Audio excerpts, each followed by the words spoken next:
جميع خصاله صلوا عليه हजर में शजर में तेरे रंग बू है जिधर देखता हूँ मौला उधर तो ही तो है ला इलाहा এই ফলাফল সব নিয়ে পড়েন লা ইলাহা ইল্লাল্লাহ জুড়ে লা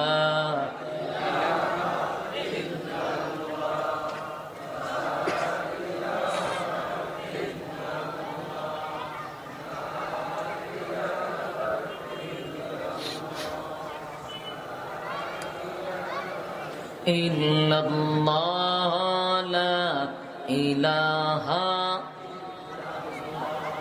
হাসবি রাব্বি জাল্লাল্লাহ মা ফি কলবি গায়রুল্লাহ হাসবি রাব্বি জাল্লাল্লাহ মা ফি কলবি গায়রুল্লাহ শুধু মাবুদ তুমি एक अल्लाह बोलो ला इलाहा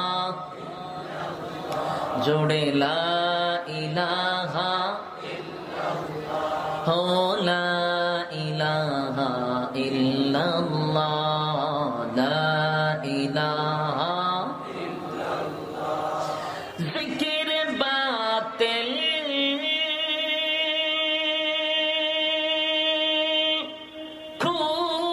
हटा दे दिल से रब जिक्र में तेरे लगा दे रोज शाबिला इलाहा इल्लल्लाह ला इलाहा इल्लल्लाह ला इलाहा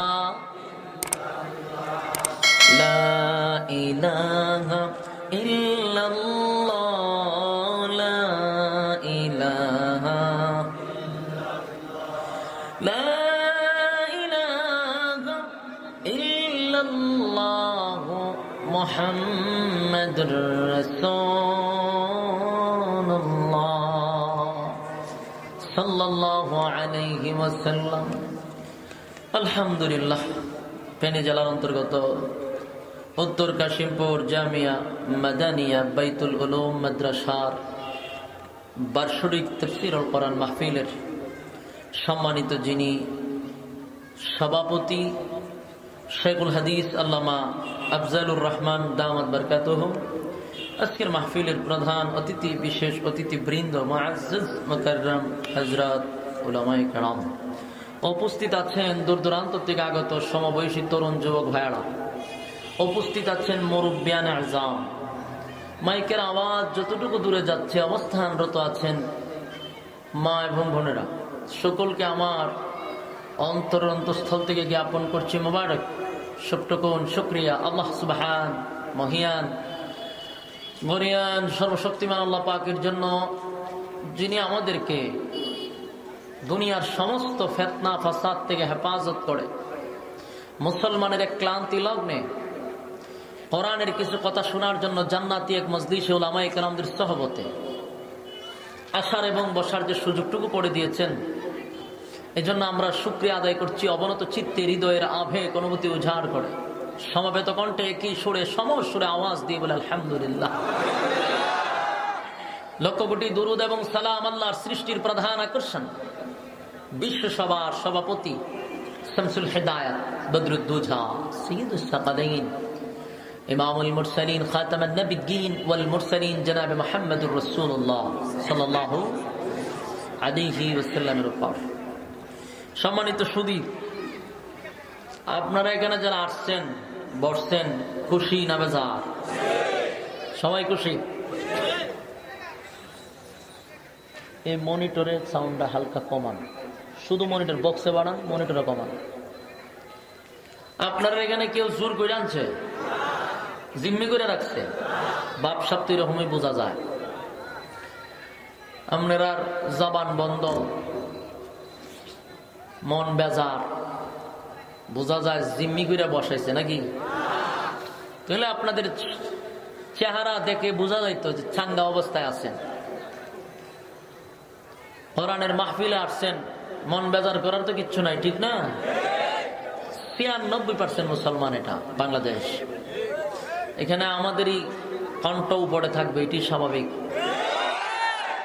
কারণ আমরা গ্যারান্টি দিয়ে বলতে পারি, এদেশের যে কোনো দলে আসুক না কেন, মুসলমান হিসাবে পরিচয় দিয়ে আসতে হবে।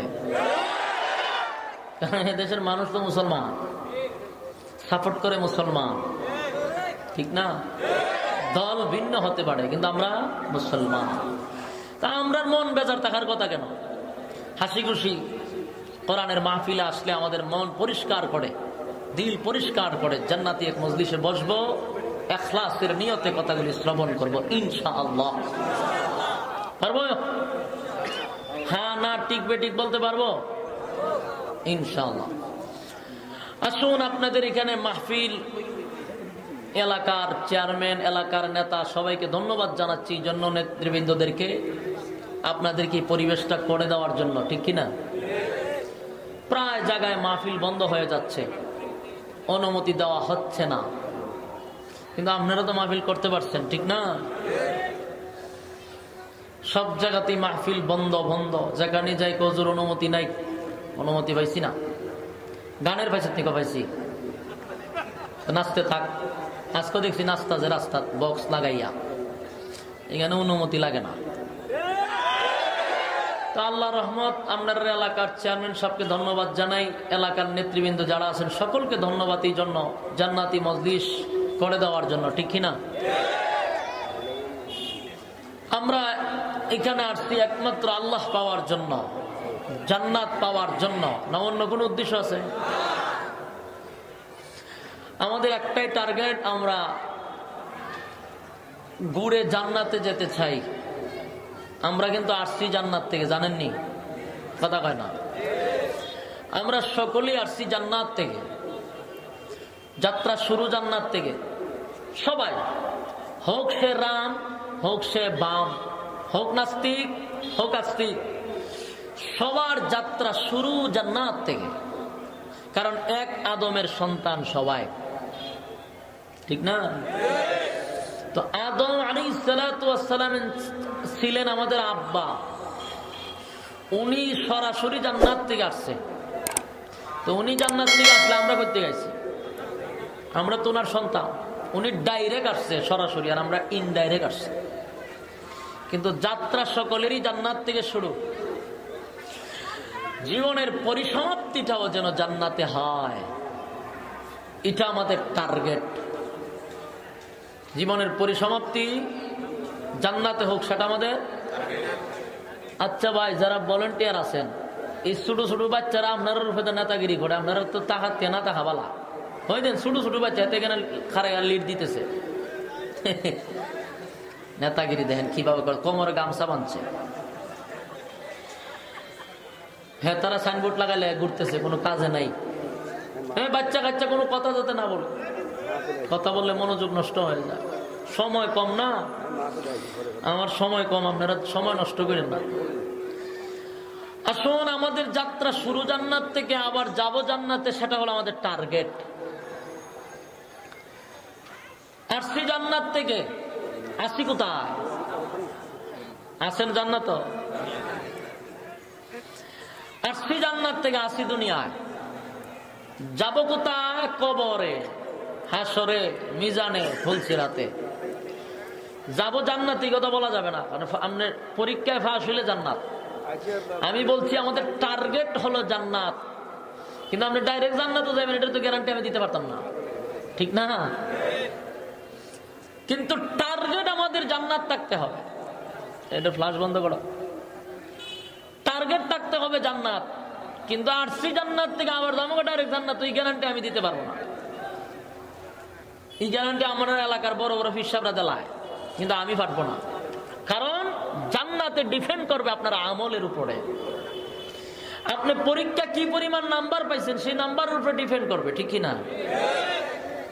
এখানে লাইসেন্স দেওয়ার কোনো সুযোগ নাই। তো আসছি জান্নাত থেকে, আসি দুনিয়ায়। কেন দুনিয়ায় আসলাম? দুনিয়া আসার কি দরকার ছিল? বলে হুজুর টার্গেট যেহেতু জান্নাতে, আমরা তো সেখানে থাকলেই পারতাম, আমরা দুনিয়া কেন পাঠাইলো? বলে দুনিয়ায় পাঠাইছে আল্লাহ একটা পরীক্ষা দেওয়ার জন্য। আমরা পাঠাইছে কেন? পরীক্ষা দেওয়ার জন্য। পরীক্ষা ছাড়া কোনো প্রমোশন বাড়ে না। জীবনের সবার একটা পরীক্ষা আছে না নাই? পরীক্ষা ছাড়া প্রমোশন বাড়ে না। উপরের ক্লাস উঠতে গেলে পরীক্ষা লাগেনি? এখন লাগে না, ওটু ওটু ওটু, এখন প্রায় সময় ওটু হইতেছে, কিন্তু পরীক্ষা দিয়ে পাস করতে হয়। আপনার কপাল বালা, বাংলাদেশ মাঝে মধ্যে ওটু এ জায়গা, কিন্তু পরীক্ষা দেওয়া লাগবে। পরীক্ষার মাধ্যমে যোগ্যতা প্রকাশ পায়, ঠিক নেই? কিন্তু আল্লাহ মানুষের যোগ্যতা জানার জন্য পরীক্ষা নিবেন না। প্রশ্ন হইতে পারে, দুনিয়ার পরীক্ষা হয় ছাত্রের যোগ্যতা জানার জন্য, শিক্ষক তার পরীক্ষা নেয় তার যোগ্যতা জানার জন্য। আল্লাহ পরীক্ষা নিবে বান্দার যোগ্যতা জানার জন্য না। এই কথা বললে বোঝা গেল আল্লাহ আগে পিছে জানে না, ঠিক না? আল্লাহ আমাদের অতীত জানে, বর্তমান জানে, ভবিষ্যৎ জানে, ঠিক নেই? আমাদের পরীক্ষা কেন নিবে? আমরা যোগ্যতা জানার জন্য না। মানুষ পরীক্ষা নেয় যোগ্যতা জানার জন্য, কিন্তু আল্লাহ পরীক্ষা নিবে যোগ্যতা জানার জন্য না। আল্লাহ পরীক্ষা নিবে তোমার যোগ্যতা তোমাকে বুঝায় দেওয়ার জন্য। তুমি কতটুকু যোগ্য সেটা তুমি বুঝার জন্য আল্লাহ পরীক্ষা নিতেছে। আল্লাহর জানার দরকার নাই, তোমাকে তোমার বুঝ হাতে ধরায় দেওয়ার জন্য। এটার এক্সাম্পল হলো,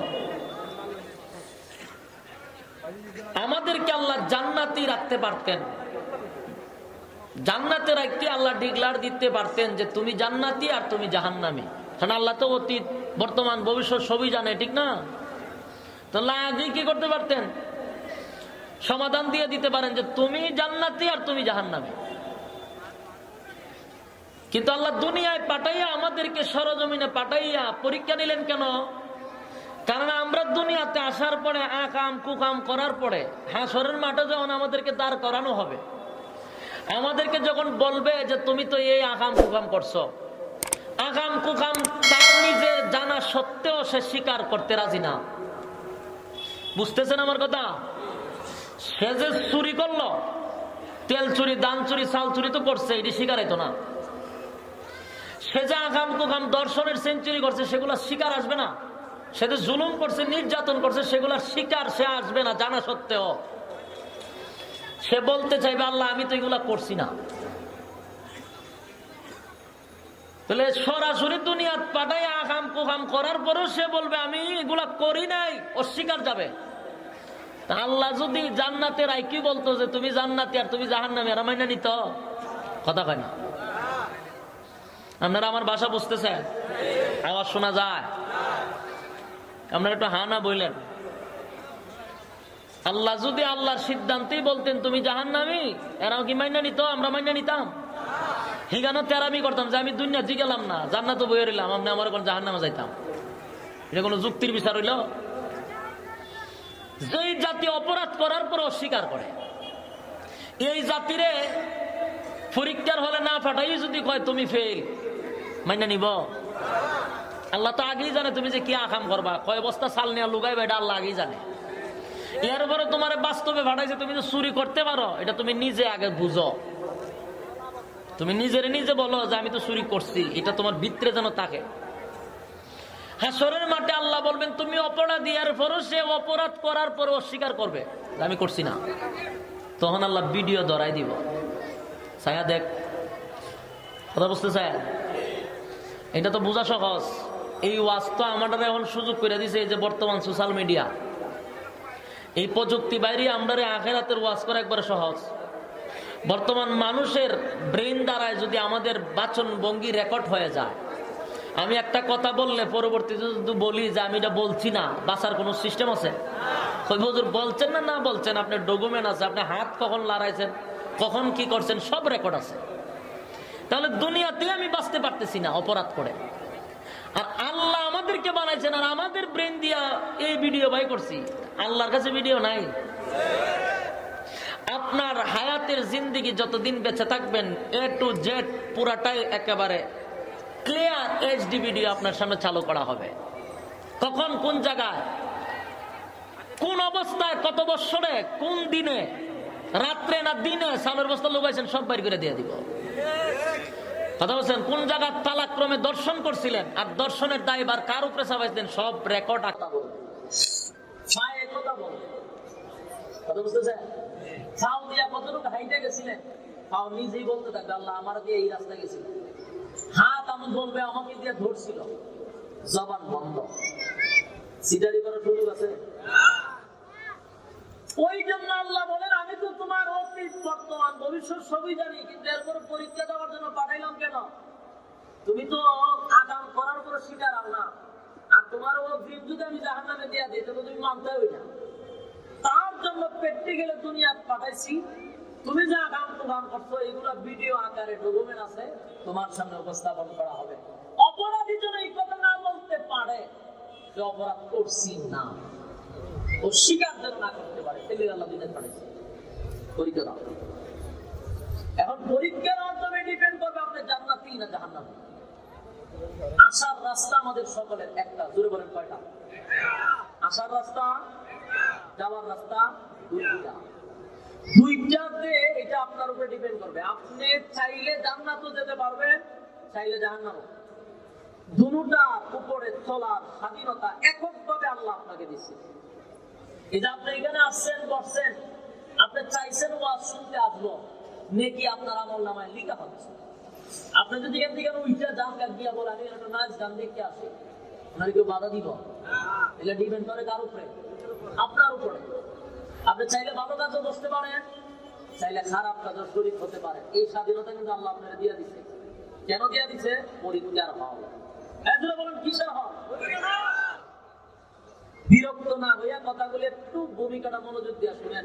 অনেক মানুষ রাস্তায় আছে তো, এরও আসুক, প্রথমে যদি সক্কাতের বাইরে দিয়ে দিলে আউট হওয়ার সম্ভাবনা আছে, ঠিক না? আগে তো বল বুঝতেই বল, এটা কি ফাস্ট বল না স্প্রিং বল? শ্রোতার মন মানসিকতা বুঝতে তো আলোচনা করতে হবে।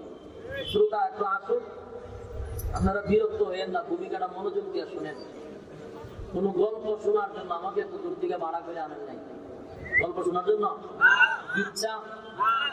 ইচ্ছা কাহিনীর দিন তো শেষ। এই জন্য আলোচনাগুলো মনোযোগ দিয়ে শুনেন, বাস্তব কথাগুলি তুলে ধরার চেষ্টা করতেছে। সম্মানিত সুধী, আল্লাহ বলেন পরীক্ষার হল, এটা পরীক্ষার হল। আপনারা যারা জীবনে এক ক্লাস হলে পরীক্ষা দিচ্ছেন, হোক মাদ্রাসা, হোক স্কুল, কলেজ, ভার্সিটি, আপনারা তো অবশ্যই জানেন পরীক্ষার হলের ভিতরে কোন স্যার ব্যক্তি আপনাদেরকে শাসন করে? কেন শাসন করে না? এটা শাসনের জায়গা না, এটা পরীক্ষার হল। এখানে ছাত্র লিখার স্বাধীনতা আছে। কথা পাই ওই ওয়াজ কথা গুরুস্থানের সামনে বলছি। পরীক্ষার হলের ভিতরে শাসন করে না কেন? এটা সিস্টেম না, ছাত্রের স্বাধীনতা আছে। ভালো ছাত্র আছে, খারাপ ছাত্র আছে। ভালো ছাত্র প্রশ্ন পাওয়ার সাথে সাথে কোনো দিকে তাকায় না, দুমসে লিখতে আছে, তার পরীক্ষায় ফার্স্ট ডিভিশনে পাস হতে হবে, তার এই চিন্তা নিয়ে লিখতে শুরু করলো। আরেকটা সারা জীবন ভণ্ডামি করলো, ক্লাসে তো পড়লোই না, এখন ক্লাসে বসার পরে পরীক্ষার হলের ভিতরে বসার পরে প্রশ্ন দিকে মাথা হ্যাং হয়ে গেছে যে এটা তো আমি কাছেও গেছি।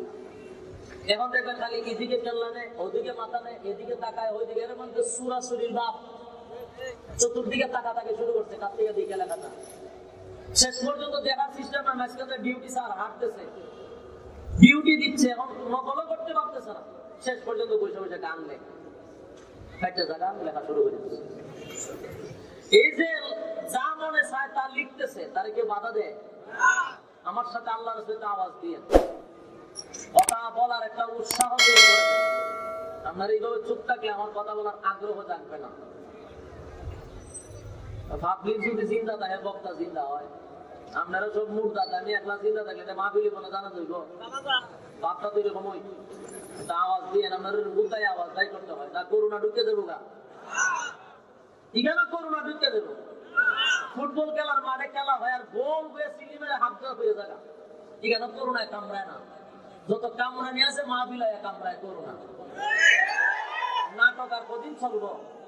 নাটকের থেকে শেষ আছে। কথাগুলি মনোযোগ দিয়ে শুনেন। পরীক্ষার হলের ভিতরে সে যদি প্রশ্নটাই লেখে, সে যদি গানও লেখে, তাকে বাধা দেয়? কেন দেয় না? স্বাধীনতা।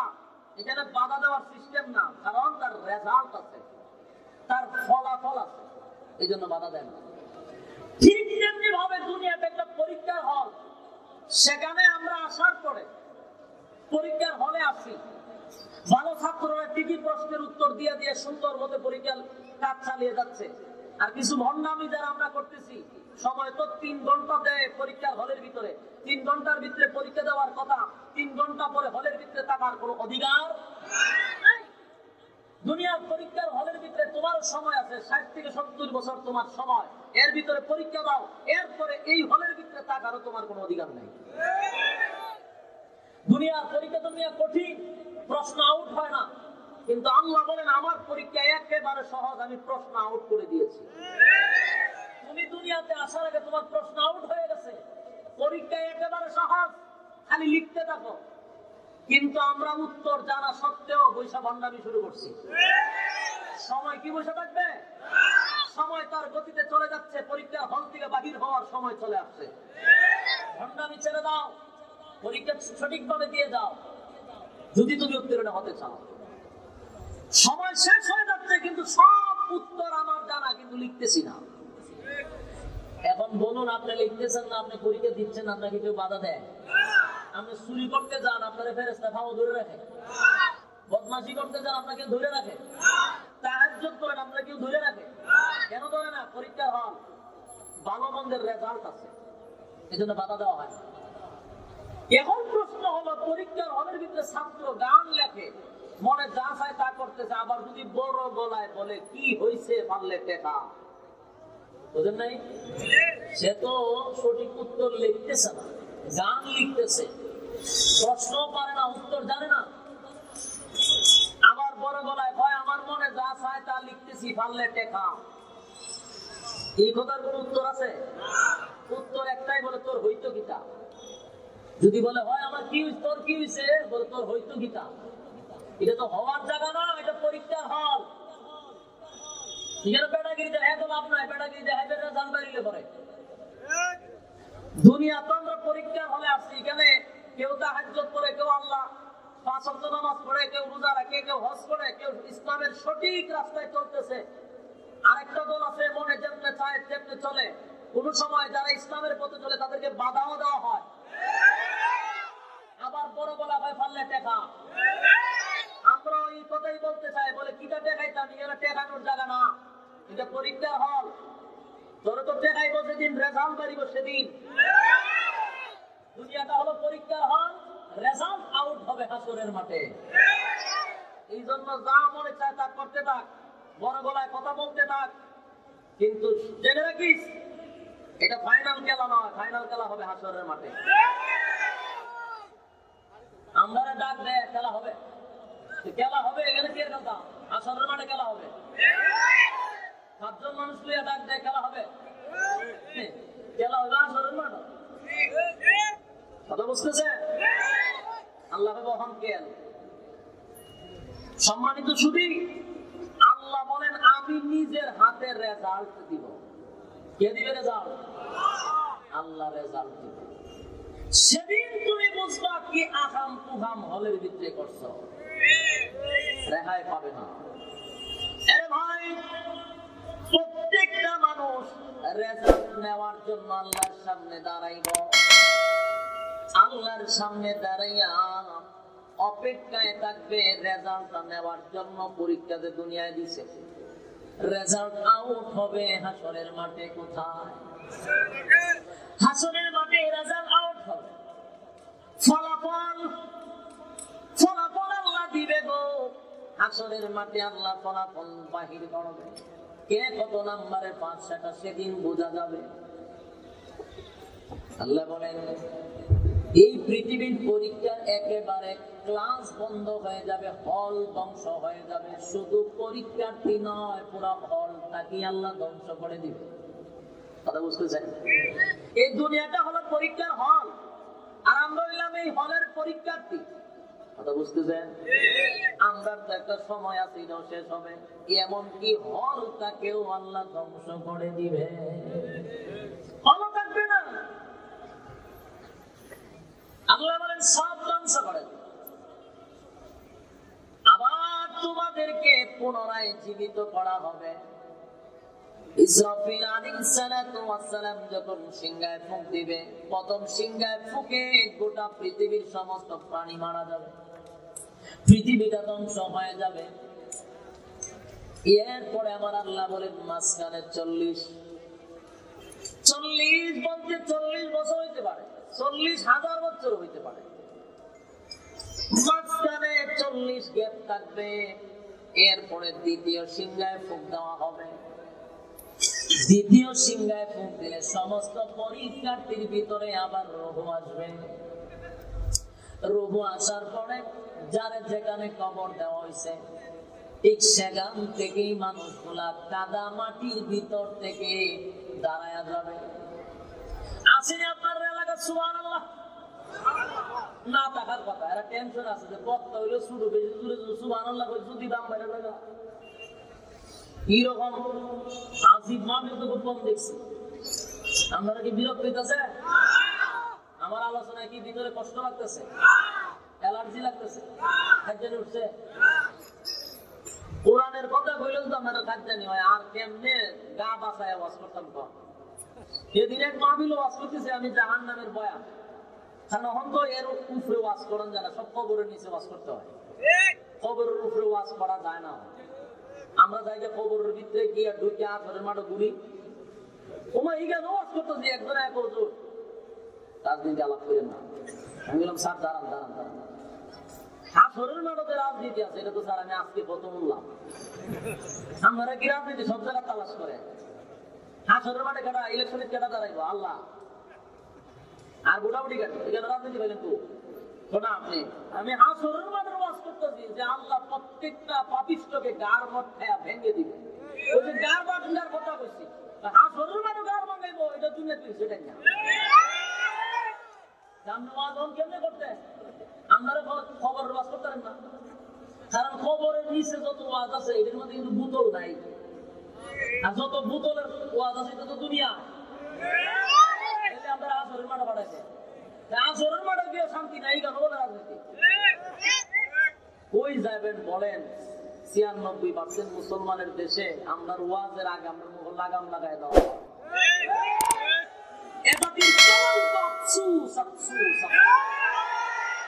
মুসলমান বুক খুলে কথা বলতে পারতেছি না।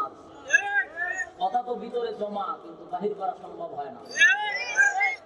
আসুন আল্লাহ বলেন পুনরায় আবার জীবিত করব যারে যেখানে কবর দেওয়া হয়েছে, ঠিক ওখান থেকে কাদা মাটির নিচ থেকে মানুষ মাটি জাপতে জাপতে উঠে দাঁড়াইবে। দাঁড়ায় প্রথম এইভাবে গাড় মরায় দেখবো কে কোথায় আছে, অবাক হয়ে যাবে কোথায় দাঁড়ালাম। আর আল্লাহ বলেন হাসরের মাঠটা হবে দুনিয়ায়। আমরা যে হাসরের মাঠ যাইতে, আমি তো দুনিয়া তো হাসরের মাঠ কোথায়? আলেমরা জিজ্ঞাসা করেন, আপনারা ভাবতেছেন হাসরের মাঠ মনে জগতের আরেক নিচে সুরুং আছে, সুরুঙের নিচে। এই পৃথিবীটাকেই আল্লাহ হাসরের মাঠ বানাবে। তাহলে ওয়াজ আমরা পৃথিবীতে কইবাই করবে হাসরের মাঠটা, এই পৃথিবীটাকে আল্লাহ হাসরের মাঠ বানাবে।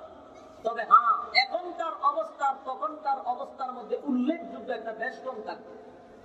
এখনকার দুনিয়া হলো উঁচু নিচু, ঠিক না? গাছপালা, ঘর, বিল্ডিং। আর তখনকার অবস্থানটা হবে গোটা পৃথিবীটা হবে সমতল, একেবারে একটা মাঠে পরিণত হবে। আর ওই মাঠটা রৌদ্রের তাপে এটা তামা হয়ে যাবে। কথা বুঝতে চায়? তো দুনিয়াটাই হবে হাসরের মাঠ। এখানে রাখি আমরা বিচার করবো কোন জায়গা আগাম প্রোগ্রাম করছিলা। এই দুনিয়াতেই আপনার হাসরের মাঠ বানায়, এইখানে গার মটকাইবো একটা একটা করে। এটা আমরা মটকাবো না, ফেরেশতা মটকাইবো। ফেরেশতা কোন দলে রাজনীতি করে? সম্মানিত সুধী, আল্লাহ বলেন পুনরায় যখন জীবিত করবো মাটি জাপতে জাপতে, তখন মানুষগুলো উলঙ্গ থাকবে। সাইকুট করা থাকবে না, উলঙ্গ। উলঙ্গ অবস্থায় দাঁড়াবে হাসরের মাঠে। আর যখনই তারা দাঁড়াবে তখন তাদের ভিতরে একটা কলিজা ফাটা পিপাসা থাকবে, এত পিপাসা যে পুরো সাগরের পানি জ্বালা তাদের পিপাসা নিবারণ হবে না, কলিজা ফাটা পিপাসা থাকবে। তো যারা রাসূলের রেখে দেওয়া ইসলাম পালন করছেন, যারা রাসূলের রক্ত মাখা ইসলাম পালন করছেন, তাদের জন্য একটা সুসংবাদ আছে। বলুন দুঃসংবাদ না সুসংবাদ? তাদের জন্য যারা রাসূলের রেখে দেওয়া ইসলাম, রক্ত মাখা ইসলাম পালন করেছেন তাদের জন্য। আর যারা মন গড়া ইসলাম পালন করছেন, বাবাদের ইসলাম পালন করছেন, তাদের জন্য দুঃসংবাদ আছে। স্পষ্ট? আপনারা কি আমার কথা স্পষ্ট শুনতেছেন না অস্পষ্ট? স্পষ্ট ক্লিয়ার কথা, ভালো করে শুনেন। যারা রাসূলের রেখে দেওয়া ইসলাম পালন করবে তাদের জন্য সুসংবাদ, যারা মন গড়া ইসলাম পালন করবে তাদের জন্য দুঃসংবাদ। ওই যে কলিজা ফাটা পিপাসা লইয়া দাঁড়াইবে, তখন রাসূল বলেন আমি তাদের পিপাসা নিবারণ করার জন্য, যারা আমার রেখে দেওয়া ইসলাম পালন করছে তাদের জন্য হাউজে কাউসারের পানি নিয়ে দাঁড়ায় থাকবো। আমি রাসূলের বরকতি হাতের পানি দিয়া তাদের কলিজা ফাটা পিপাসা নিবারণ করব। আর আমার হাতের পানি যদি কোন উম্মত পান করে, জিন্দেগিতে আর কোনদিন পানির পিপাসা লাগবে না। সুবহানাল্লাহ আওয়াজ হইছে? কি বুঝলেন? এটা কি রেখে দেওয়া ইসলাম যারা পালন করছে না মন গড়া? রেখে দেওয়া ইসলাম যারা পালন করছে তাদের জন্য সুসংবাদ। হাসরের মাঠে টানা 50,000 বছর দাঁড়ায় থাকবে, কোনদিন পানির পিপাসা লাগবে না। এটা হলো হাউজে কাউসারের পানি। মানুষগুলা সেই পানি পান করার জন্য হাসরের মাঠে যাওয়ার আগে রাসূল এমন একটা জায়গায় দাঁড়াবে, হাউজে কাউসার যেটা নেই, এটাকে ক্রস করে আপনার হাসরের মাঠে যেতে হবে। তাহলে রাসূলের সাথে আগে অবশ্যই সাক্ষাৎ হবে পানির জন্য, এরপর আপনি মাঠে যাবেন। ওইখানে একটা কথা হলো, যারা পানি পান করবে তাদের একটা অবস্থা হবে, যারা পানি পান করবে না তাদের আরেকটা অবস্থা হবে। বলুন অবস্থা কয়টা? দুইটা অবস্থা। পানি পান যারা করলো তাদের এক অবস্থা, যারা পানি পান করলো না তাদের আরেক অবস্থা। অবস্থা সেদিন দুটা হবে। দুইটা অবস্থার মধ্যে দুইটা পরিচয়। যারা মন গড়া ইসলাম পালন করছে তাদের এক অবস্থা হবে, যারা রেখে দেওয়া ইসলাম রাসূলের পালন করছে তাদের আরেক অবস্থা হবে। এখন আসুন, আল্লাহ বলেন প্রত্যেকটা মানুষ আমার কাছে তারা রেজাল্ট নেওয়ার জন্য হাসরের মাঠে দাঁড়াবে, সাক্ষাৎ হবে আমার বন্ধুর সাথে। বন্ধু পানি পান করাইবে, পিপাসা নিবারণ করে হাসরের মাঠে দাঁড়াইবে। যারা রেখে দেওয়া ইসলাম পালন করছে তাদের জন্য সুসংবাদ। রুদ্রের নিচে দাঁড়াবে কিন্তু শরীরে রুদ্র লাগবে না। এয়ার কন্ডিশনের ভিতরে যেমন বসলে ভালো লাগে, ঠিক হাসরের মাঠেও তেমনটাই লাগবে। সুবহান। 50,000 বছর কেমনে যাবে বুঝবেই না। মনে করবে বিকালবেলা পয়সা চা খাইছি, চা খাইয়া 8টা বাইরা যতটুক সময় গেছে এতটুক সময় মনে হবে। আর যারা রেখে যাওয়া ইসলাম পালন করে নাই, বাপ দাদার ইসলাম পালন করছে, কোরআন হাদিসের যার দ্বারা নাই, মন গড়া ইসলাম যারা পালন করছে, আল্লাহর নবী বলেন হাসরের মাঠে টানা 50,000 বছর দাঁড়িয়ে থাকবে, অতিষ্ঠ হয়ে যাবে, বিরক্ত হয়ে যাবে, আর চিৎকার দিয়া বলবে মালিক হাসরের মাঠে আর ভালো লাগে না, আমাদেরকে আপনি জান্নাতে দেন না হয় জাহান্নামে দেন, একটা ফয়সালা আপনি মালিকে করেন, তবে হাসরের মাঠে আর ভালো লাগে না। 1-2 বছর না 50,000 বছর। এর যুবক ভাই, সব শ্রেণীর মানুষ রেজাল্ট নেওয়ার জন্য দাঁড়াইবে। আপনারা যারা এখানে বসছেন ভালো করে কয়টা কথা শুনেন। 3টা কথা হলো, হাসরের মাঠে 3টা সময় হবে খুব ভয়ানক। কয়টা সময়? 3টা অবস্থান হবে খুব ভয়াবহ। এই 3টা সময় মানুষ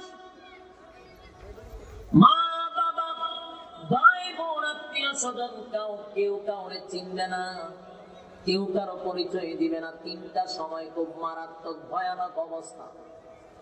এর প্রথম নাম্বার হলো রেজাল্ট আউট হওয়ার সময়। বুঝতেছেন? যেদিন ফলাফল দিবে, আমল নামা নেওয়ার সময়, এই মুহূর্তটা বড় ভয়ানক হবে, ভয়ানক। প্রত্যেকটা মানুষ বলবে, আল্লাহ আমার আমল নামা ডান হাতে না বাম হাতে, ডান হাতে না বাম হাতে। এই যে একটা চিন্তা, পেরেশানিতে যুবক লোকগুলা বিদ্ধ হয়ে যাবে। এত পেরেশানি পড়ে। দুই নাম্বার হলো মিজানের পাল্লায় যেখানে আমল নামা মাপ দেওয়া হবে, আমল নামা হালকা হবে না ভারী হবে, এই যে একটা টেনশন, মানুষগুলা সব ভুলে যাবে সেই সময়। তিন নাম্বার হলো ফুলসিরাতের পাড়ে যদি ব্রিজ পাহির হতে পারেন জান্নাতে যাবেন, যদি ব্রিজ না পার হতে পারেন তাহলে নিচে জাহান্নাম। বুঝতেছেন কথা? এর যুবক ভাই, হাসরের মাঠে আমার আল্লাহ নিজের হাতে রেজাল্ট দিবে গো, নিজের হাতে রেজাল্ট দিবে। আল্লাহ বলেন প্রত্যেকটা মানুষ আমার সামনে দাঁড়াইবে তার ফলাফল নেওয়ার জন্য। কিন্তু একটা কথা শুনেন, সে রাম হোক অথবা বাম হোক, সে আল্লাহওয়ালা হোক অথবা আল্লাহ বিরোধী হোক, প্রত্যেকটা মানুষ কিন্তু সেদিন ডান হাত বাড়াবে, ভুলেও বাম হাত বাড়াবে না। তখন আল্লাহ বলবেন, ফেরেশতারা, যে সমস্ত বান্দারা ডান হাতে আমল নামার জন্য হাত বাড়াইছে, আমি তাদের ফলাফল দেখে বুঝলাম এই লোকগুলা দুনিয়ার জমিনে আমি আল্লাহর বিরোধিতা করছে, এই লোকগুলা আমার রাসূলের বিরোধিতা করছে, কোরআনের বিরোধিতা করছে, কোরআনের আইনের বিরোধিতা করছে, মন গড়া জিন্দেগি চালাইছে। আজকে তারা ডান হাতে আমল নামা চায়, রেজাল্টটা ডান হাতে নিতে চায়। আমি আল্লাহ তাদেরকে ডান হাতে আমল নামা দিব না। তারা যে ডান হাতটা বাড়াইল, ফেরেশতারা রে, ওই ডান হাতটা ভেঙ্গে মচকাইয়া গাড়ির সঙ্গে বেঁধে রাখ। কথা বুঝতেছেন আমার? আপনার আর কি মনে হয় হুজুরে গল্প করতেছে, গিচ্ছা কইতেছি? সারা জীবন গিচ্ছা শুনেন তো গিচ্ছা মনে হইব না? এটা কি অবাঞ্ছক কথা বলতেছে? যান না খবরের ভিতরে পরে বুঝবেন। এই কথাগুলো রাজনীতি ঢুকায় না। বিচারকে আমি দুনিয়ার বলেছি না আসরের মাঠে, এই বিচার তো সব এটা কোনো না। আসরের মাঠে দেখে আবার আমরা পার্লামেন্ট বিচার বসাই দিচ্ছি না, না এটা আসরের মাঠের কথা। ডান হাত বাড়াবে সবাই, কিন্তু সবাই কি ডান হাতে পাইব? বরং তুমি ডান হাত বাড়াইছো, আকাম কুকাম কইরা আল্লাহ বলে ডান হাতটা ভেঙে দেবে। হাতটা ভেঙে মচকায়া গাড়ির সঙ্গে বেঁধে দিবে। এরপরে আমার আল্লাহ অর্ডার দিবে, ফেরেশতারা রে, ওই নাফরমান যারে আমি আল্লাহ অসংখ্য গণিত নিয়ামতের মধ্যে ডুবন্ত রেখেছিলাম, একটা মাছ যেইভাবে পানির নিচে ডুবে থাকে, এই বান্দার আমি নিয়ামতের মধ্যে ডুবায়া রাখছিলাম। আমার নিয়ামত খাইয়া সারাটা জীবন আমার নাফরমানি করছে, সারাটা জীবন নাফরমানি করছে, তেরামি করছে। বুঝার পরেও পদের উদ্দেশ্যে, প্রমোশনের কারণে আমার বিরোধিতা করছে। সে ভালো করে জানতো মুসলমানের গড় ছিল, মুসলমান দাবি করে আমার বিরোধিতা করছে খালি একটা প্রমোশনের জন্য। আজকে সেটা হাত বাড়ায় একটা হাতটা ভাঙে দেয়, ভালো করে ভাঙ, ভেঙ্গে মস্কায়া গাড়ির সঙ্গে বেঁধে রাখবে। আল্লাহ বলবেন এখনের কাজটা হলো বাম হাতটারে ভেঙ্গে বুক বরাবর ছিদ্র করে ঢুকায়া দেয়। বাম হাতটারে বুক বরাবর ছিদ্র করে, কলিজা ছিদ্র করে পিছন দিকে টেনে বাহির করা হবে। এর নাফরমান, ভালো কইরা দিনের কান লাগায়া শুনেন, এই একটা কথাও আমার মন গড়া নয়। আলেম উলামারা এখানে বসা, কথাগুলি রেকর্ড হচ্ছে। এখন গিচ্ছা কাহিনীর দিন নাই। আগে গিচ্ছা চলতো সারা 2 মাহফিলে ঘন্টার পর ঘন্টা, বাবাদের গিচ্ছা কাহিনী হইয়া শেষ ওয়াজ। এখনকার যুবকরা ওয়াজ পারে, এখানে যারা বলে সবাই ওয়াজ পারে, খালি মাইক পানা। ঠিক না? হুজুর ওয়াজটা আমরা ভারী কিন্তু মাইকটা পাইতাছি না, তাহলে বোঝা গেল পাবলিক সচেতন। ঠিক নেই? সচেতন, আপনারা শিক্ষিত মানুষ, আপনাদের সময়ের মূল্য আছে। কেউ ব্যবসা করেন, ব্যবসা পালাইয়া এখানে বসছেন, আপনার সময়ের বড় দাম আমি জানি। তাই আপনাদের দামি সময়টা গল্প বইলা কাটায় লাভ নাই, একটু মনোযোগ দিয়ে ইখলাসের সাথে শুনেন, হয়তো বা দিলের পরিবর্তন আসতে পারে। এর যুবক ভাই, আমাদের কথাগুলি মন গড়া নয়, অযথা আমাদের কথাগুলি ভিন্ন রাস্তায় তোমরা নিয়ে আমাদের প্রতি ভাবমূর্তি অন্যরকম কইরো না। এই কথাগুলি তো আমাদের বানানো না, ১,৫০০ বছর আগে আল্লাহ কোরআনে বলে রাখছে।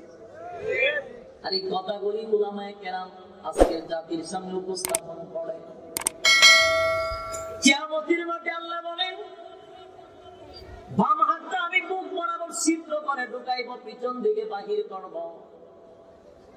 আপনারা বলবেন আল্লাহ কি এত কঠোর, আল্লাহর কি কোনো মায়া দয়া থাকবে না? এ যুবক ভাই, বলো না তোমার আল্লাহ তোমারে কত মায়া করছে এই দুনিয়ায়, তুমি কি অস্বীকার করতে পারবা? ফাবিআইয়ি আলা'i রাব্বিকুমা তুকাজ্জিবান, বল বান্দা তুই আমার কোন কোন নিয়ামতের অস্বীকার করবি? কম পারবেন? আল্লাহ বলেন, দুনিয়ায় আমার একটা নাম হলো রহমান। এই আল্লাহর নাম দুনিয়ায় রহমান শব্দের অর্থ হলো দয়া মায়া আল্লাহর বেশি। দুনিয়াতে আল্লাহ সবাইরে মায়া করে, মহব্বত করে। খুব খেয়াল করে দেখবেন, নাস্তিকরা আল্লাহ খাওয়ায়, আস্তিকরেও খাওয়ায়, মুসলমানদেরও খাওয়ায়, বেঈমানদেরও খাওয়ায়। কথা পায় না? আল্লাহরে মানেন, আল্লাহরে গালি দেয়, তারপরও তারে খাওয়ায়। কেন জানি? আমার আল্লাহর যে মায়া দয়া বেশি।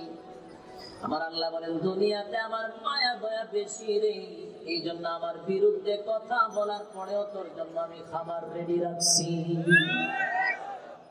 আমার গালি দাস, আমার বন্ধুদেরকে গালি দাস, তারপরও তোর জন্য আমি খাবার রেডি করে রাখছি, এসি রুম রেডি রাখছি, গাড়ি রেডি রাখছি। সব বেশি বন্ধা কেন জানোস? আমার মায়া দয়াটা বেশি। কিন্তু বান্দারে, দুনিয়াতে আমার নাম রহমান, এই দুনিয়া যেদিন ছেড়ে দিবি, পরকালে যেদিন পা দিবি, সেদিন আমার নাম রাহিম। আর রাহিমটা ওলামায়ে কেরামদের জিজ্ঞাসা করবে, এটা সবার জন্য না। রাহিম শুধু একমাত্র মুমিনের জন্য। কথা বুঝতেছেন? মুমিনের জন্য রাহিম বলতে শুধু মায়া দয়াটা মুমিনের জন্য হবে, কোনো বেঈমানের জন্য আল্লাহর বিন্দু পরিমাণ মায়া দয়া থাকবে না। দুনিয়াতে তোমার রামের জন্য মায়া, বামের জন্য মায়া, নাস্তিকের জন্য মায়া, আস্তিকের জন্য মায়া। কেন? আমার আল্লাহর নাম রহমান। আর পরকালে আল্লাহ শুধু মুমিনের জন্য মায়া দয়া, কোনো বেঈমানের জন্য না। এই জন্য আল্লাহ বলবেন, বাম হাতটা বুক বরাবর ঢুকাইয়া পিছন দিকে টেনে হেসড়ে বাহির কর। এই বান্দার জন্য আমার কোনো মায়া নাই, কোনো দয়া নাই। তারে আমি অসংখ্য নিয়ামতের মধ্যে ডুবাইয়া রাখছিলাম, কিন্তু আমার খাইয়া আমার নাফরমানি করছে, আমার খাইয়া আমার কালামের বিরোধিতা করছে, আমার কালামের আইন তার পছন্দ হয় না, মন গড়া আইন সে ভালো লাগছে, তার যেমনি মনে চায় এমনি চলছে। কোরআনের কথা তার ভালো লাগে নাই, কোরআন যে বোঝায় তার কথাও ভালো লাগে না। কার তেরামি করছে বেশি? আল্লাহ কয় এখন ব্যবস্থা নিব আমি। এবার প্রশ্ন হলো, হাত তো পিছনে, চেহারা হইল সামনে। কথা বুঝতেছেন? হাত হইল পিছনে, চেহারা হইল সামনে। এখন রেজাল্ট আল্লাহ ধরায়া দিছে পিছনে, দেখবো কেমনে? আল্লাহ কয় দেখার জন্য স্পেশাল একটা সিস্টেম হলো। দুনিয়াতে গাড়তেরামি কম করছে না, দুনিয়াতে উল্টা পাল্টা করছে, বড় গলায় আবার বলছে বেশি মাত্রে গার মটকায় দিব। আমি আল্লাহ আজকে হাসরের মাঠে ওই নাফরমান গুলাদেরকে বুঝাইয়া দিতে চাই, আমি আল্লাহ তোরে দুনিয়াতে এত মায়া দয়া করার পর তুই গাড়তেরামি করছস, এই গাড় তো আমি বানাই, আল্লাহ তোর গাড়টা ভেঙ্গে মস্কায়া পিছনে নিয়ে দিলাম। সেদিন আমার আল্লাহ ফেরেশতাদেরকে অর্ডার দিবে, ফেরেশতারা এই নাফরমানের গাড়টা অবস্থাতে ধাক্কা ভেঙ্গে পিছনে নিয়ে যা, আমল নামাটা দেখায়া দে আগাম কুগাম কি পরিমাণ হলের ভিতরে করছিল। 100টা দর্শন করার পরে মিষ্টি খাইছিল, আনন্দ মিছিল করছে, ক্ষমতা পাইয়া পালাক্রমে মা বোনদেরকে দর্শন করছে, আবার তারাই সমাজের সাধু সাজছে। এগুলো সব ভিডিও ফের আল্লাহর কাছে আছে, আল্লাহর কাছে প্রত্যেকটা ভিডিও আছে। হাসরের মাঠে উপস্থাপন করা হবে। রে চুর বদমাশ বলে আজকে বড় গলায় কথা বলো, সেদিন আল্লাহর সামনে ওপেন হয়ে যাবে। এই জন্য ভাই 60 বছর 70 বছরের জিন্দেগিটা আল্লাহ তোমারে দিছে। এই পৃথিবীতে আমরা কেউ থাকবো না, না থাকবো, এই কেউ থাকবো না। কবি বলেন আমার আগে এই বাড়িতে বাস করেছে অনেকজন, তারাও গেছে আমিও যাব, রইব না বেশিক্ষণ। আমার বাবা থাকতে পারে নাই, দাদা থাকতে পারে নাই, আমি কেমনে থাকবো?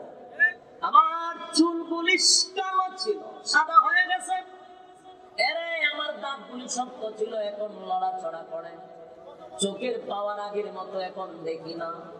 তাহলে বোঝা গেল আমি বেশি দিন বাঁচবো না, এটার একটা প্রমাণ ঠিক কিনা? ঠিক না?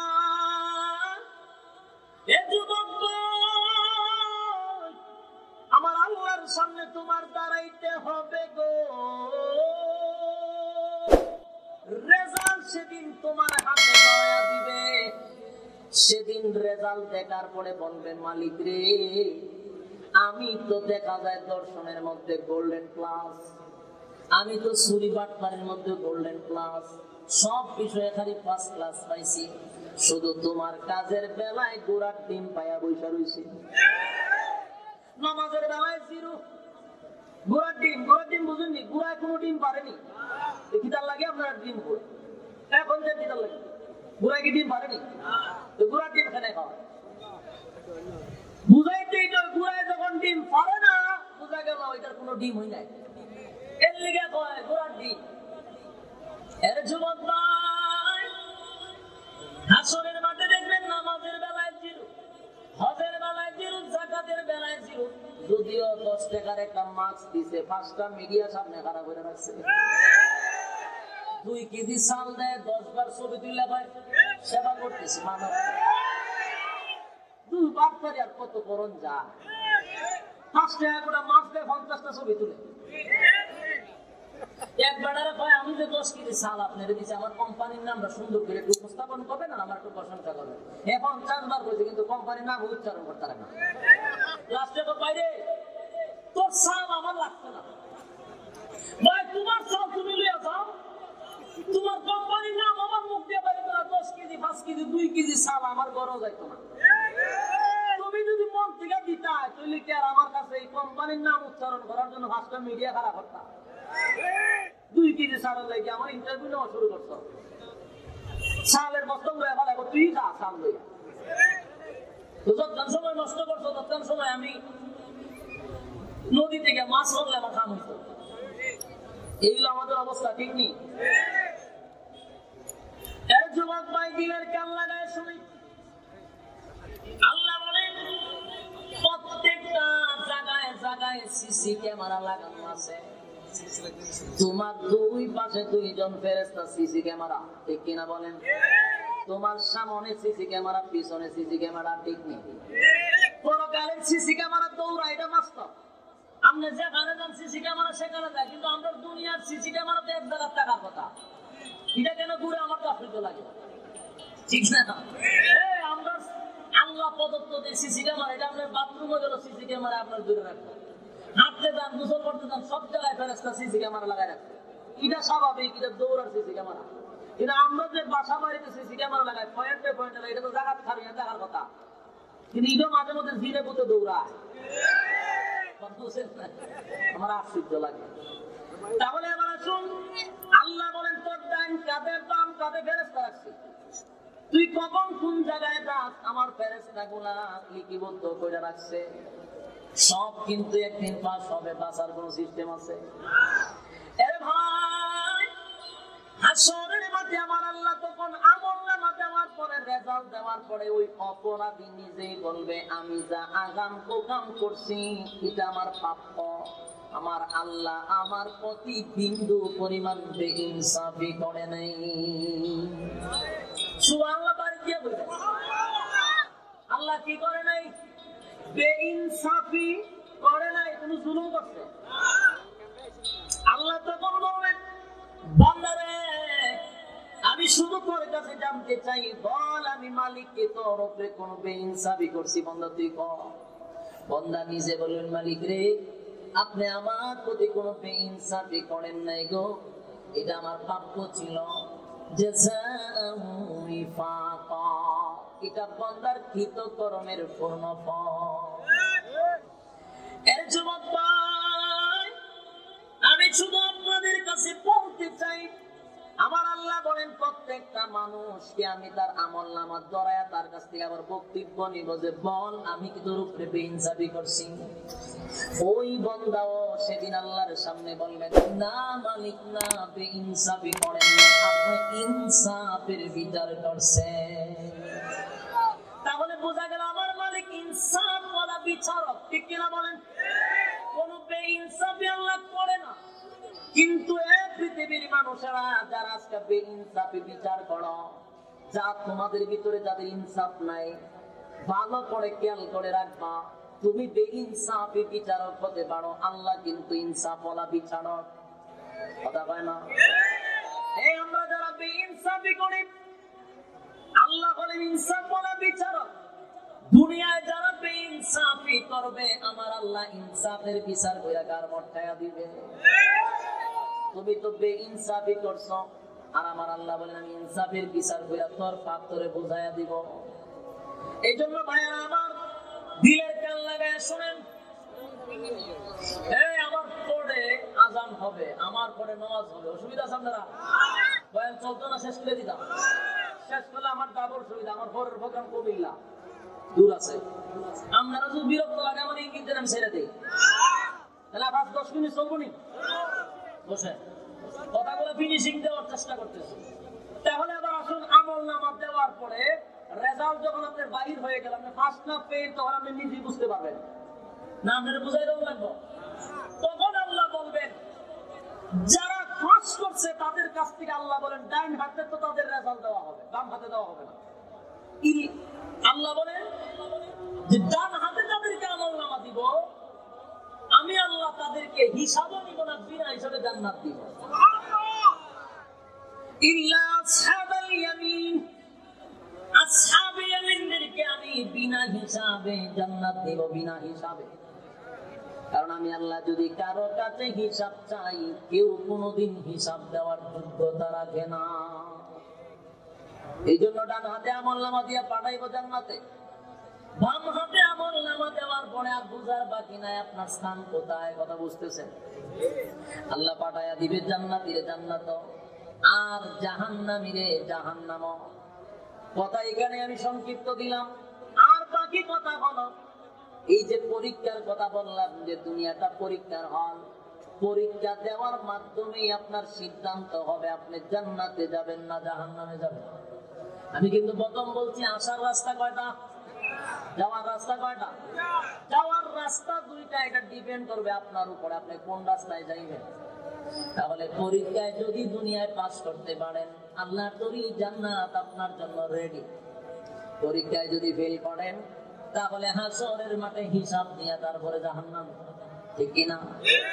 এই যুবক ভাই, তোমার আমার টার্গেট যদি থাকে জান্নাত, টার্গেট যদি থাকে জান্নাত, টার্গেট যদি থাকে জান্নাত, তাহলে অবশ্যই আমাদের দ্বারাই পরীক্ষা পাস করা সম্ভব। কথা পায় না? এই কোন ছাত্র যদি মনে করে আমি গোল্ডেন ক্লাস পেতে চাই, অবশ্যই এটা না পাক কিন্তু পাস করব। কথা পায় না? এই কোন ছাত্র যদি বলে আমি এ ক্লাস পাবো অথবা গোল্ডেন ক্লাস পাবো, এ যদি আশা করে অন্তত ওকে পাস করবো, ফিল করবো। কথা পায় না? এই ছাত্র ফেল হওয়ার সম্ভাবনা একেবারেই নাই, কারণ তার টার্গেট উপরে। টার্গেট যদি ফিল আপ নাও করতে পারে, কিন্তু হাসের খাতায় নাম ওঠাতে পারবে। আমাদের টার্গেট থাকতে হবে জান্নাত। জান্নাত হলো আমাদের টার্গেট। যদি তাকে জান্নাত টার্গেট, তাহলে আমরা অবশ্যই ফিল আপ করা সম্ভব। তবে জান্নাত পাইতে গেলে বলুন না যেমনে মনে চায় মন গড়া ইসলাম পালন করে পাওয়া সম্ভব? এর যুবক ভাই, ইতিহাস করে আমরা পেয়েছি সাহাবায়ে কেরামদের টার্গেট ছিল জান্নাত। তারা কিন্তু দুনিয়ায় জান্নাতের সার্টিফিকেট পাইছে। সুবহানাল্লাহ। দুনিয়া জান্নাতের সার্টিফিকেট পাইছে কিনা? 10 জন পুরুষ সাহাবী, তারা জান্নাতের সার্টিফিকেট আল্লাহ দুনিয়ায় তাদেরকে দিয়া দিয়েছে। নাম ধরে ধরে বলছে তুমি জান্নাতি, তুমি জান্নাতি। এমনি এমনি নয়, তাদের টার্গেট ছিল জান্নাত। আল্লাহ তাদের টার্গেট ফিল আপ করাইয়া তারপরে পরকালে নিচে, ঠিক কিনা? তোমার আমার টার্গেট থাকতে হবে জান্নাত, কিন্তু আমরা টার্গেট অন ফেসবুক, ঠিক না? আমরা টার্গেট হলো শেয়ার, কোন শেয়ার অবসর যায়। তোমার আমার টার্গেট হলো বনানী গুলশানে বাড়ি। তোমার আমার টার্গেট হলো কারে মাইরা কারে বড় হওয়া যায়। টার্গেট তো জান্নাত না। এর যুবক ভাই, আমি আপনাদের উদ্দেশ্যে বলি, হাসরের মাঠে যৌবনকালের হিসাব আমার আল্লাহ নিবে। বৃদ্ধদের কাছ থেকে হিসাব নিব না যুবকদের কাছ থেকে? কথা কয় না। আপনারা গেল ওয়াজ করে আজকের মতো বিরক্ত এই বছর আমার কোনো আনো লাগছে না। ফেনিয়া এত বিরক্ত লাগে, আমার গুথাইয়া কথা শোনাইতে হয়। আপনারা কি ভয় পাইতেছেন কোনো কিছু? ভয় পাইলে তো আমিও নে পাইতাম। আপনারা এইভাবে ফার্মের মুরগির মতো জিমাইতেছেন কা? সিংহের মতো তর্জন গর্জন দেওয়া দরকার। তো আমাদের নীরবতার কারণে তো আমরা মাথার উপরে ডিম ভাঙতেছে। মুসলমান সবচেয়ে বিদু হয়ে গেছে বর্তমান। সেই মুসলমানের তর্জন গর্জনে বেঈমান মুরতাদরা তরতর করে কাঁপত। এখন আপনার মাথার ডিম ভাঙে, খাসলতে ভাঙে, দলাদলি নিয়ে আমরা ব্যস্ত। এর যুবক ভাই, দিলের কান লাগায় শুনেন। আপনার আর বিরক্ত লাগতেছে, আমি আমার আলোচনার মাঝখানে বুঝতেছি আপনাদের বাপ মূর্তি দিকে। আমি কি আপনার খারাপ কিছু বলছি? তাহলে আপনার মন বাজার কেন? গুতাই আপনার কাছে আওয়াজ আনতে হয়। কথাগুলি মনোযোগ দেন। আল্লাহ বলেন যৌবনকালের হিসাব নিব, বুড়ার হিসাব নিব না যুবকরা। যুবকরা হিসাব টান দিয়ে দেবে হুদা ফেসবুক। হিসাব কি? খালি ফেসবুক আর ফেসবুক হিসাবের ভিতরে সারা রাতে টানা শুরু করছে। এটা টানতে টানতে টানতে ফজর পর্যন্ত টানেও হিসাবের মধ্যে টানতে দেবে হুদা ফেসবুক। অথচ সাহাবীদের টার্গেট ছিল জান্নাত, আর আমরা টার্গেট হলো ফেসবুক। আর গজবের ফেসবুক তখন আর বিচার আচার লাগে না, চেয়ারম্যান মেম্বারও লাগে না। যত বিচার আচার আছে সব ফেসবুকে ছেড়ে দেয়। ফেসবুকে এটার সমাধান দেয়, রায় দেয়, কে দোষী কে অপরাধী কে নির্দোষী, এগুলো সব ফেসবুকে এখন দেয়। দরবারটা লাগলে ফেসবুকে ছেড়ে দেয়, কমেন্টের মাধ্যমে এটা সিদ্ধান্ত হয়। কি এক আজীব জামানা খুশি দেখছে। যত আছে শুরু বাচ্চারা শুধু ফেসবুক চালায়, পড়ালেখা বাদ দিয়া। আর বুড়ারাও মাঝে মধ্যে ফেসবুক কয়েকটা চালায়। মানে এরা চালায় না এমনটা না, এরাও চালায়, ঠিক না? আমরা আল্লাহ হিসাব নিব যৌবনকালের। যদি হিসাব কান্দা দেখে খালি ফেসবুক, যুবক উপায় নাই, উপায় নাই। বৃদ্ধকালের হিসাব আল্লাহ নিবে না, নাবালক অবস্থায় হিসাব নিবে না, হিসাব নিবে যৌবনকালের হিসাব। আমরার মধ্যে একটা সমস্যা হলো, যৌবনকালে যত আকাম কুহামের সেঞ্চুরি, আর বৃদ্ধকালে গিয়ে যত দরবেশি। এই একটা পরিস্থিতি গোটা বাংলাদেশের প্রায় জায়গায় আমি লক্ষ্য করে দেখলাম। যৌবনকাল যে সময় ফিরে আসার কথা, এই সময় ফিরছে না। তওবা করে গিয়া বৃদ্ধকালে, অথচ তওবা শব্দের অর্থ হলো ফিরে আসা। ফিরে আসা বলতে এটার অর্থটা কিটা বুঝলেন আপনি? আগাম তুফান থেকে ফিরে আসা। তাহলে বুড়া খালা গিয়া ফিরে কিটা করবেন আপনি? বুড়া খালাকে আপনি মেয়ের ডিস্টার্ব করতে পারবেন না? মেয়ের আপনার ভাই চাইবো আমরা শুধু ডাকে নয় বলি, এই সময় আমি ফিরে কিটা করতে? আমরা তো হার বারো নিয়ে সুযোগ করে খারাপ করেন যেত, আমরা করে দেবেন না। এই জায়গার মধ্যে আপনি গিয়ে দরবেশ সাজছেন, আর সারা জীবন আপনি যত ধরনের আগাম কুকাম আপনি সমাজে করছেন, আর শেষ বয়সে তসবিহ তাহলে সুবহানাল্লাহর জিকির মারেন আপনি। এগুলা ফেরেশতা আপনার দুই কাঁধে আছে না, এটি সব লিখে আছে কোন বয়সে কোন আকাম করছেন আপনি, আর কোন বয়সে টুপি লাগাইছেন আর পাগড়ি লাগাইছেন। এই জন্য এইভাবে ধোঁকাবাজি করে ইসলামের মধ্যে থাকা সম্ভব না। এই ধোঁকাবাজি করছিল আব্দুল্লাহ ইবনে উবাই ইবনে সুলুল। সেও পাগড়ি লাগাইতো, সেও তাসবিহ পড়তো, কিন্তু জান্নাতে গেছে না জাহান্নামে? তো ফিরে আসা তওবা করা দরকার যৌবন কালে, ঠিক না? যৌবন কালে তওবা করেন, একবার ডাক দিলে আল্লাহ 70 বার জবাব দেয়। সারা জীবন তো যা মনে তা করছো, বৃদ্ধ জন হয়ে গেছে, এখন যায় হজে, গিয়া হজ করে নাম পালায় হাজি, দেশ হইয়া যেই ফাজি ফাজি। এরপরে তাসবিহ করলে সুবহানাল্লাহ সুবহানাল্লাহ পড়তেছে, মাশাআল্লাহ উনি জান্নাতের দরজা গুনতেছে। তো সুবহানাল্লাহ যে পরে এডিও দেখছি, সুবহানাল্লাহ মাঝখানে কত কিছু ডুবায় শুনেন। আমি এরকম নেতা বহু জায়গা দেখছি, আর জীবনের ভয়ে এলাকার কেউ ঢুকতে পারছে না। তখন হজ করে আয়েছে তাসবিহ করলে মানুষের সামনে এও লুকায়া না, এটা হলো দেখাই না আমল। নেক্সট সুরতে দুটা জায়গা রেখা এখন তাসবিহ না সুবহানাল্লাহ সুবহানাল্লাহ পড়তে যা কে লাগাইছ তো সুবহানাল্লাহ সুবহানাল্লাহ একটা বিচার লাগাইছ সুবহানাল্লাহ, আগে টাকা দিছ তুমি সুবহানাল্লাহ 5 লাখ টাকা কোন বিচার আমি করে সুবহানাল্লাহ সুবহানাল্লাহ মাল দিতেছি দিনা তুই সত্যি জুত মতে সুবহানাল্লাহ সুবহানাল্লাহ কত দিছ সুবহানাল্লাহ সুবহানাল্লাহ ঠিক কিছু লাগিস আমার রুম সুবহানাল্লাহ সুবহানাল্লাহ ওলা কাম তো কম সুবহানাল্লাহর ভিতরে ঢুকাই দিছে। এটা কি সুবহানাল্লাহ না গজব? নেক্সট সুরতে দুটা, শুধু টুপির মধ্যে ইসলাম না, শুধু দাড়ির মধ্যে ইসলাম না, শুধু পাগড়ির মধ্যে ইসলাম না, শুধু তাসবিহর মধ্যে ইসলাম না, জুব্বার মধ্যে ইসলাম না, ফিরাগির মধ্যে ইসলাম না। ইসলাম যদি এখানেই শেষ হতো, আল্লাহর রাসূল 27টা যুদ্ধে তরবারি নিয়ে অংশগ্রহণ করতেন। বলেন আমরা মনে করি মিষ্টি খাওয়া ইসলাম হয়ে করবো, মিষ্টির মধ্যে সুন্নাত, বাস এখন ইসলাম কায়েম হয়ে গেছে। মিষ্টির মধ্যেই যদি সীমাবদ্ধ থাকতো তাহলে রক্ত আল্লাহর রাসূল দিতেন না। ইসলাম নামক বৃক্ষের নিচে রাসূল নিজে রক্ত দিয়ে গেছে। তুমি যদি জান্নাত পেতে চাও, তোমাকে পবিত্র রক্ত দিয়ে ইসলাম জিন্দা করতে হবে। ইসলাম খালি সুফিগিরির মধ্যে না, তোমার ময়দান থেকে, তোমার খানকাত থেকে তর্জন গর্জন শুরু হতে হবে। এখানে রাসূলের গাড়ি যায়, তুমি সুবহানাল্লাহর জিকির করতেছ, এটা ভণ্ডামি হাসরের মাঠে প্রকাশ পাবে, ঠিক কিনা বলেন? যদি আমাদের টার্গেট থাকে জান্নাত, তাহলে সমস্ত ব্যস্ততার মাঝেও আমার আল্লাহরে সময় দেওয়ার সুযোগ আছে না নাই? যদি আমার টার্গেট থাকে জান্নাত, ব্যবসা করলেও নামাজের সময় ব্যবসা বন্ধ, ঠিক কিনা? চাকরি করলে নামাজের সময় চাকরি বাদ, নামাজে ডাক দিছে, ঠিক কিনা? সব সেক্টর থেকে আমি আল্লাহ ডাকে সারা দিয়ে অংশগ্রহণ করবো, কারণ আমার টার্গেট হলো জান্নাত। সাহাবায়ে কেরামরা এমনি এমনি জান্নাত পাইছে না, রক্ত দিয়া জান্নাত পাইছে। রক্ত দিয়া শুধু সাহাবায়ে কেরাম রক্ত দিছে না, তোমার আমার নবী শরীরে কোনদিন মশা মাছি বসতো না, কোনদিনও না। আল্লাহর নবীর শরীরে মশা মাছি ভুলেও বসতো না। সেই শরীরের মধ্যে বসন্তের দাগের মতো ছিল। আম্মা জান বলেন, নবী গো, এত কালো কালো দাগ আপনার কি বসন্ত হয়েছিল? আল্লাহর নবী বলেন, আমি নবীর শরীরে কোনদিন মশা মাছি বসে নাই, ফুট কাজলে হয় না, কিন্তু কালো কালো দাগ হলো ইসলাম জিন্দা করার জন্য, ইসলাম কায়েম করার জন্য। আমি বড় দরদ দেখাইয়া দিনের জন্য দাওয়াত নিয়ে গেছিলাম।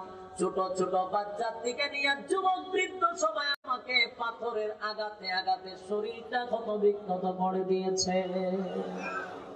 আল্লাহর নবী দিনের জন্য রক্ত ঝরাইছে। ময়দানে নবী বেহুশ হয়ে গেলেন। যদি আমাদের মতো ইসলাম কায়েম করতেন তাহলে নবীর রক্ত দেওয়া লাগতো না। আল্লাহর নবীর দোয়াও কবুল ছিল, বদুয়াও কবুল ছিল, ঠিক নেই? কিন্তু আল্লাহর পয়গম্বর দোয়া কইরা ইসলাম আনে নাই, আল্লাহর নবীর রক্ত দিয়া ইসলাম আনছে। আল্লাহর পয়গম্বর তায়েফের ময়দানে রক্ত ঝরাইছে ইসলামের জন্য। আল্লাহ পাক রব্বুল আলামিন বলেন, নবী গো, রক্তটা যেন জমিনে না পড়ে গো নবী, আমার জমিন আপনার রক্ত বরদাস্ত করতে পারবে না। আল্লাহর পয়গম্বর, এই জমিন আপনার রক্তের লোড সহ্য করতে পারবে না। তাই তো নবীর একজন সাহাবী যায়েদ ইবনে হারেসা রাদিয়াল্লাহু তাআলা নামক সাহাবী নবীর শরীরের রক্ত রুমাল দিয়ে মোছা শুরু করে দিলেন, কিন্তু রুমালে আর কত রক্ত নেবে? রুমাল রক্ত নেয় না। আল্লাহর নবী রক্তগুলো শরীরের সঙ্গে তৈল যেইভাবে মানুষের শরীরে দেয় সেইভাবে মিশানোর চেষ্টা করছে। যায়েদ বলে, নবী গো, শরীরের ভিতরে কি আবার রক্ত চাপায়া দিলে ভিতরে ঢুকবে নাকি? বলে না। তাহলে এমন করতেছেন কেন? আল্লাহর নবী বলেন, যায়েদ রে, ইসলাম জিন্দা করার জন্য, দিন কায়েমের জন্য আমি নবী যে রক্ত জড়াইতেছি, ওই তায়েফবাসী আমি নবীরে চিনে নাই, তাই আমার শরীর থেকে রক্ত জড়াইছে। এই জমিন আমারে চিনে। একটা ফোঁটা রক্ত যদি জমিনে পড়ে যায়, জমিন আল্লাহর হুকুমের অপেক্ষা করবে না, জমিন তায়েফবাসীরে ধ্বংস করে দিবে। তাই আমি চাইছি রক্ত যেন জমিনে না পড়ে। এক পর্যায়ে নবী রক্ত শূন্যতা হইয়া আল্লাহর পয়গম্বর জমিনে বেহুশ হয়ে পড়ে গেলেন। কিন্তু রক্তের ফোঁটা বেদ করে জুতা বেয়ে বেয়ে জমিনে পড়ে যায় ঝুলন্ত। আল্লাহ ডাক দিয়া বলেন, জিবরাইল রে, আমার বন্ধু বেহুশ হয়ে তায়েফের ময়দানে পড়া, ইসলামের জন্য, দ্বীনকে জমিনে প্রতিষ্ঠিত করে রেখে দেওয়ার জন্য আমার নবী সর্বপ্রথম রক্ত দিয়েছে দ্বীনের জন্য। আরে জিবরাইল, যা, বন্ধুর রক্তের ফোঁটা যেন জমিনে না পড়ে। যদি বন্ধুর রক্তের ফোঁটা জমিনে পড়ে যায় গো, জমিন তো অনুমতির অপেক্ষা করবে না, তায়েফবাসী রেহমানে ধ্বংস করে দেওয়া শুরু করবে। জিবরাইল, যা, আমার বন্ধুর রক্তের ফোঁটা যেন জমিনে না পড়ে। আরে যুবক ভাই, জিবরাইল বলেন, আমি সিদরাতুল মুনতাহায় তখন। সিদরাতুল মুনতাহা কোথায় জানেননি? 7 আসমানের উপরে। আর নবী বলেন, তায়েফের ময়দানে রক্ত হলো জুতার নিচে। বলুন কয় সেকেন্ড লাগে? করতে কি সেকেন্ড লাগে? জিবরাইল হলো 7 আসমানের উপরে। এই মুহূর্তে জিবরাইল, আল্লাহ যখন অর্ডার দিয়েছে, জিবরাইল বলেন, আমার প্রত্যেকটা পশমের গোড়ায় গোড়ায় যেন গাম বাহির হয়ে গেছে। আমি আমার একটা শরীরের মধ্যে জিবরাইলের প্রায় 600 নূরের পাকা ছিল। একটা পাকা, একটা ডানা যদি পৃথিবীর মধ্যে ছেড়ে দিত, এক প্রান্ত থেকে আরেক প্রান্ত লাগাল পাইতো। জুড়ে বলেন সুবহানাল্লাহ। এত বড় ডানা ছিল জিবরাইলের। সেদিন জিবরাইল বলেন, আমার 600 নূরের ডানা দিয়ে কোনো সময় বাড়ি দেওয়ার প্রয়োজন হতো না। আমি জিবরাইল সেদিন আমার 600 নূরের ডানা একসাথে বাড়ি মেরে দিয়েছি। আমি যখন নূরের ডানা বাড়ি মারলাম, আল্লাহর নবী তায়েফের ময়দানে আমি সিদরাতুল মুনতাহার থেকে ডানা বাড়ি মেরেছি। আর রক্ত হলো তায়েফের জমিনে নবীর জুতার নিচে ঝুলন্ত। আমি এত জোরে বাড়ি মেরেছি, সিদরাতুল মুনতাহার থেকে আমি নবীর পায়ের নিচে ডানা বিছায়া দিছি। আরে আমার ডানা গিয়ে নবীর জুতার নিচে পৌঁছে গেছে, রক্তের ফোঁটা এখনো পড়ে নাই। সুবহানাল্লাহ। এর যুবক ভাই, আমি শুধু এটা বুঝাইতে চাই, ইসলাম এমনি এমনি আমরা পাই নাই যে আপনি মন গড়া পালন করবেন। মন গড়া পালন করার কোনো অধিকার আপনাকে দেয় নাই। কারণ ইসলাম কায়েম করতে গিয়ে সাহাবায়ে কেরামদের রক্ত ঝরছে, নবীর রক্ত ঝরছে, আপনি কেন মন গড়া পালন করবেন? এটা কোনোদিন বরদাস্ত করা যায় না। ইসলাম চলে তার কোরআন এবং সুন্নাহ অনুযায়ী, ঠিক কিনা? কারো বাপ দাদাদের ধর্ম দিয়ে ইসলাম চলে। এই জন্য আমরা রাসূলের রেখে যাওয়া ইসলাম পালন করব, যদি তাকে টার্গেট জান্নাতে, ঠিক কিনা? জান্নাতে যেতে চান হাত তুলেন। সবাই যেতে চান? একটা মানুষও আপনারা উঠবেন না, শুধু হাত নাড়াবেন। সবাই চান? আমি আপনাদেরকে বলি, আপনারা কি জান্নাতে যেতে চান? অন্তর থেকে বলছেন? এটার প্রমাণ হবে আপনারা হাত পকেটে ঢুকান। দোকান পকেটে দোকান। মাদ্রাসাটার অবস্থা খুব খারাপ, আমি নিজে দেখছি। ভালো একটা প্রস্তাবখানা পর্যন্ত নাই। এটা আপনাদের গ্রামের জন্য লজ্জাজনক ব্যাপার। আল্লাহর রাসূলের একটা ঘরের এই হালত, হাসরের মাঠে জবাব আপনাকে দিতে হবে। নিজের ঘরে টাইলস, মাদ্রাসাটার মধ্যে প্রস্তাব করা যায় না, এমন একটা অবস্থা। আল্লাহর কাছে জবাব দেওয়া লাগবে। বলেন, আল্লাহ আমি জান্নাতে যেতে চাই, তোমার নবীর ঘরে কিছু টাকা দিলাম। মানুষ যেন এখানে এসে বসতে পারে, উলামায়ে কেরাম যেন সুন্দরভাবে বসতে পারে, একটা পরিবেশের দরকার। ঠিক না বলেন?